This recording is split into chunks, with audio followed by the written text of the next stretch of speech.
Je voulais montrer comment convertir une image bitmap en mesh sans passer par un logiciel comme Illustrator ou Inkscape qui permettrait de vectoriser d'abord notre image et ensuite de l'importer au format SVG. Donc là, ce que je propose de le faire, c'est le faire entièrement dans Blender. Donc ça se fait en quelques petites étapes, donc je ne sais pas s'il y a plus simple. En tout cas, cette méthode fonctionne. Et bien sûr, ça fonctionne mieux avec des images en noir et blanc, puisque lui, il va interpréter les valeurs. Donc ce que j'ai commencé par faire, c'est importer une image noir et blanc.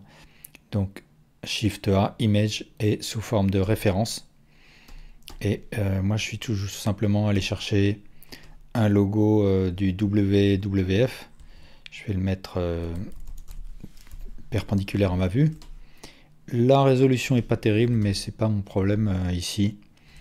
Je vais le garder sélectionné, aller dans Object, Convert, et là j'ai un Trace Image to Grease Pencil.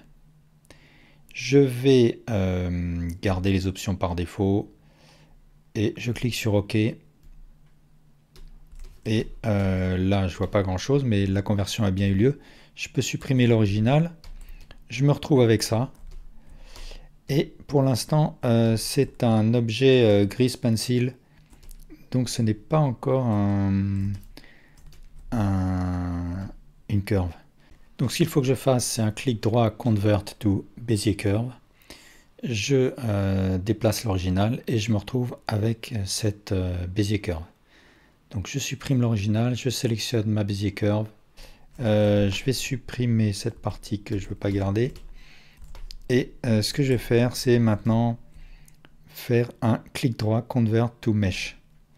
Et cette fois, j'ai un mesh alors qui est très élevé en quantité de vertices. Donc ce que je peux faire, c'est un X Limited Dissolve. Et là, ça va me dissoudre en fonction de l'angle choisi. Donc selon ce que je veux préserver en termes de rondeur, eh bien, j'augmente ou je réduis l'angle qui est ici dans l'opérateur box. Donc moi je vais m'arrêter à ça. Alors l'opération de conversion a créé des doublons, c'est-à-dire des vertices qui se superposent. Et pour éviter ça, je sélectionne tout et je presse M et je fais un merge by distance. Et en effet, ce que je peux voir, c'est que ça a fusionné les vertices qui se superposaient. Ensuite, je veux remplir mes faces. Et pour faire ça, je ne vais pas presser F parce que sinon ça va remplir aussi le trou qui se trouve à l'intérieur de ma topologie. Donc dans mon cas, je vais plutôt presser Alt F qui permet de remplir avec une triangulation. Et là, je peux voir qu'en effet, ça a préservé mon trou ici. Et ensuite, pour me débarrasser de ma triangulation, je refais un X et Limited Dissolve. Et ça me garde toujours des edges qui joignent, deux edges qui joignent mon trou, les edges de mon trou aux edges extérieurs, et ça c'est nécessaire. Je ne peux pas créer un trou sans au moins deux edges de connexion de l'intérieur vers l'extérieur. Alors après, je vais créer de l'épaisseur. Je vais faire un E, et ensuite en mode objet, je vais faire un lissage des ombrés. Donc clic droit, Shade Smooth. Alors ça me fait un lissage assez moche parce que là c'est en train d'essayer de faire un lissage entre les faces qui sont à 90 degrés. Et en plus, ces faces-là sont des n-gones, c'est-à-dire des faces à plus de 4 vertices, donc avec une triangulation qui est un petit peu complexe. Donc pour éviter ce mauvais ombré, je vais dans Object Data et sous Normal, j'active Auto Smooth. Et du coup, il va limiter le lissage aux faces qui sont à moins de 30 degrés. Donc je peux augmenter cette valeur, je vais la mettre à 40 degrés par exemple.